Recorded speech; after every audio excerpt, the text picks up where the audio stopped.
안녕하세요. 바림소리입니다.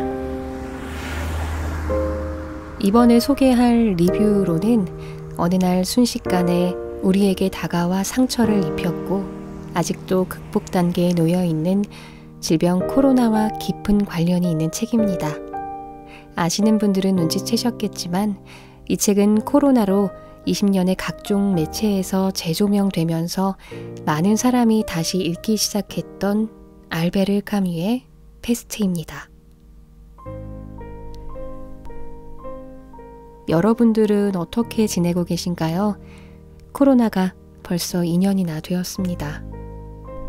이 책 알베르 카뮈의 페스트는 번역본마다 큰 차이가 있어서 어떤 출판본은 다 읽고도 아리송하다고 하는 분들도 적지 않게 있습니다. 저도 두 출판사의 작품을 힘들게 읽게 되었습니다. 페스트를 읽다 보면 현재의 코로나와 참 많이도 닮아있다는 생각을 하게 됩니다. 어느 날 갑자기 평화롭던 이 도시에 죽음의 병이 찾아와 사람들을 극한의 공포로 몰아갔다. 이 문장이 초입에 나오는데요. 저를 굉장히 흥미롭게 했습니다. 제가 리뷰하는 책은 표지에 거대하지만 귀여운 쥐 그림이 있는 스타북스 출판사에서 나온 책입니다. 책의 배경이 되는 오랑시에는 갑자기 생긴 수많은 그것도 죽은 쥐떼로 가득해집니다. 우리가 가는 곳곳 거리마다 죽은 쥐가 있다고 생각만 해도 정말 소름이 돋고 끔찍합니다. 페스트의 주요 인물인 의사 리웨는 전염병에 걸린 사람들을 살리려고 고군분투합니다. 그리고 그 과정 중에 여러 사람을 만나게 되는데요. 작품은 갑자기 창궐한 질병 페스트에 무방비로 습격당해서 힘없이 쓰러져간 인간을 위해 또 다른 인간이 그것에 처절하게 대항하고 싸워서 살아남게 된다는 내용입니다. 그리고 또 그 처절한 저항의 선봉에 섰던 의사 리웨와 사람들은 갑자기 찾아온 페스트라는 비극이 떠나가면서 우리에게 가져다 준 것이 무엇이었는지를 조금씩 깨닫게 되는 과정을 그린 작품입니다. 멋있는 고뇌로 가득 채워진 비극이 아닌 살고 죽는 실제 우리의 삶과 맞닿아 있는 질병 페스트, 그리고 코로나. 저에게는 단지 과거로만 알고 있었던 이 비극적인 일이 아직도 진행형임을 일깨워준 페스트였습니다. 면역을 코앞에 둔 시기입니다. 아무쪼록 모두 건강하시고 평안하시길 바라봅니다. 그럼 알베르 카뮈가 실제 있었던 알제리 오랑시가 배경이 되는 페스트의 본문 일부 낭독해드리겠습니다.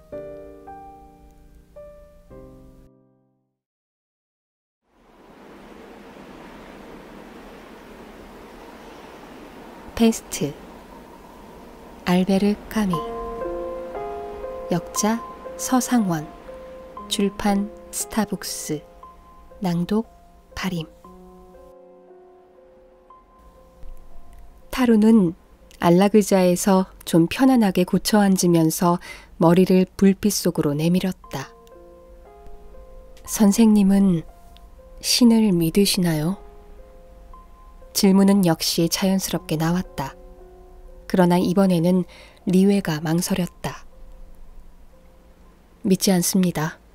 하지만 그게 대체 뭡니까? 나는 어둠 속에 있고 거기서 뚜렷이 보려고 애쓰고 있습니다. 그러는 것이 유별나다고 생각하지 않게 된 지가 벌써 오래됩니다. 그 점이 파늘루 신부와 다른 점이 아닌가요? 그렇지 않습니다. 파늘루는 학자입니다. 그는 사람이 죽는 것을 많이 보진 못했습니다. 그래서 진리 운운하고 있는 것이죠. 그러나 아무리 보잘것없는 시골 신부라도 자기 교구 사람들과 접촉이 잦고 임종하는 사람의 숨소리를 들어본 사람이면 나처럼 생각합니다. 그는 그 병고의 유익한 점을 증명하려 하기보다는 우선 치료부터 해야 할 겁니다. 리웨가 일어섰다. 그의 얼굴은 이제 그늘 속으로 들어가 버렸다. 그 이야기는 그만둡시다. 그가 말했다. 대답도 하려고 안 하시니. 타루는 자기 의자에서 움직이지도 않은 채 미소를 지었다. 대답 대신 질문을 하나 해도 될까요? 이번에는 의사가 미소를 지었다. 수수께끼를 좋아하시는군요. 그가 말했다. 자, 해보시죠. 그러니까 이거예요. 타루가 말했다. 선생님, 자신은 신도 믿지 않으시면서 왜 그렇게까지 헌신적이십니까? 선생님의 답변이 제가 대답하는 데 도움이 될지도 모릅니다. 그늘에서 얼굴도 내밀지 않은 채 의사는 그 대답을 이미 했으며 만약 어떤 전능한 신을 믿는다면 자기는 사람들의 병을 고치는 것을 그만두고 그런 수고는 신에게 맡겨버리겠다고 말했다. 그러나 이 세상 어느 누구도 심지어 신을 믿는다고 생각하는 파눌루라 해도 그런 식으로 신을 믿지는 않을 것이다. 그 증거로는 누구 하나 완전히 자기를 포기하는 사람은 없기 때문이며 적어도 그 점에 있어서는 리웨 자신도 이미 창조되어 있는 그대로의 세계를 거부하며 투쟁함으로써 진리의 길을 걸어가고 있다고 믿었다. 아, 그러면 선생님은 자신의 직업을 그렇게 생각하시는군요. 타루가 말했다. 네, 대체로 그렇습니다. 의사는 다시 밝은 쪽으로 몸을 내밀면서 말했다. 타루는 나직이 휘파람을 불었고 의사는 그를 보았다. 그래요. 그가 말했다. 아마 자존심이 대단하다고 생각하시겠죠. 그러나 나는 필요한 만큼의 자존심밖에는 없습니다. 정말이에요. 앞으로 무엇이 나를 기다리고 있는지, 이 모든 일이 끝난 다음에 무엇이 올지 나는 모릅니다. 당장에는 환자들이 있으니 그들을 고쳐주어야 합니다. 그런 다음에 그들은 반성할 것이고 나도 반성할 겁니다. 그러나 가장 급한 일은 그들을 고쳐주는 겁니다. 나는 힘이 닿는 데까지 그들을 지켜줄 것입니다. 단지 그뿐입니다. 무엇에 대해 지켜준다는 말입니까? 리웨는 창문 쪽으로 돌아섰다. 그는 저 멀리 지평선에 보다 짙어진 어둠 속에 바다가 있다는 것을 짐작하고 있었다. 그는 다만 필요하다는 느낌 때문이었지만 묘하다 싶으면서도 우정이 느껴지는 이 사나이에게 좀 더 마음을 털어놓고만 싶은 돌발적이고도 당치 않은 욕구를 억제하느라고 했었다. 그건 전혀 모르겠군요, 타루씨. 정말 아는 바가 없어요. 내가 이 직업에 발을 들여놓았을 때는 그냥 추상적으로 택했을 뿐이었어요. 어떤 의미에서는 말이죠. 직업이 필요했었고 딴 직업이나 마찬가지로 괜찮은 직업이었고 젊은 사람이 한번 해볼 만한 직업의 하나였기 때문이죠. 또 어쩌면 나 같은 노동자의 자식으로서는 특히 어려운 일이었을지도 모릅니다. 이 직업을 택하였더니 죽는 장면을 보아야만 했지요. 죽기를 거부하는 사람이 있다는 것을 아시나요? 어떤 여자가 죽는 순간에 안 돼, 안 돼, 죽는 것은 안 돼 하고 외치는 것을 들은 일이 있나요? 나는 들었어요. 그때 나는 절대로 그런 것에 익숙해질 수 없음을 깨달았지요. 그때 나는 젊었고 내 혐오감은 세계의 질서 그 자체에 대하여 일어나는 것이라고 생각했었죠. 그 뒤 나는 한층 더 겸허해졌어요. 다만 죽는 것을 보는 일에는 여전히 길들여지지 않았어요. 그 이상은 아무것도 모릅니다. 그러나 결국 리웨는 입을 다물고 다시 자리에 앉았다. 입안이 마른 듯 싶었다. 결국은요? 타루가 나직하게 물었다. 결국 의사는 말을 계속하려다가 망설이면서 타루를 물끄러미 보았다. 당신 같은 사람이면 이해할 수 있는 일이 아닙니까? 어쨌든 세계의 질서는 죽음에 의해 지배되는 것이니만큼 아마 신으로서는 사람들이 자기를 믿어주지 않는 편이 더 나을지도 모릅니다. 그리고 신이 그렇게 침묵하고만 있는 하늘을 쳐다볼 것이 아니라 있는 힘을 다해 죽음과 싸워주기를 더 바랄지도 모릅니다. 네.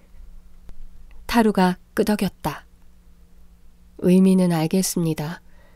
그러나 선생님이 말하는 승리는 언제나 일시적인 것입니다. 그뿐이죠. 리웨의 얼굴이 어두워졌다. 언제나 그렇죠. 나도 알고 있어요. 그러나 그것이 싸움을 멈추어야 할 이유는 못 됩니다. 물론 이유는 못 되겠지요. 그러나 그렇다면 이 패스트가 선생님에게 어떠한 존재일지 상상이 갑니다. 네, 그래요. 리웨가 말했다. 끝없이 이어지는 패배지요. 타루는 잠시 의사를 보고 있다가 일어서서 무거운 걸음으로 문 쪽으로 걸어갔다. 리웨도 그의 뒤를 따랐다. 의사가 이미 그의 곁까지 갔을 때 자기 발등을 보고 있는 것 같던 타루가 리웨에게 말했다. 그 모든 것을 누가 가르쳐 드렸나요? 대답은 바로 나왔다. 가난입니다. 5장. 희망의 날이 밝았다. 코타르도 타루도 리웨가 사랑했으나 잃고만 남자들과 여자들도 죽은 자들도 범죄자들도 모두 잊혀졌다. 노인이 말한 대로였다. 인간들은 언제나 똑같다. 그러나 그것이 그들의 힘이고 순진함이기도 했다. 그런 점에서 리웨는 모든 슬픔을 넘어서 자신이 그들과 통한다는 것을 느낄 수 있었다. 더 힘차고 더 긴 함성이 테라스 밑에서 발밑에까지 밀려와 오래도록 메아리치는 가운데 온갖 빛깔의 불꽃 다발들이 점점 그 수를 더해가며 하늘 높이 솟아오르는 것을 바라보았다.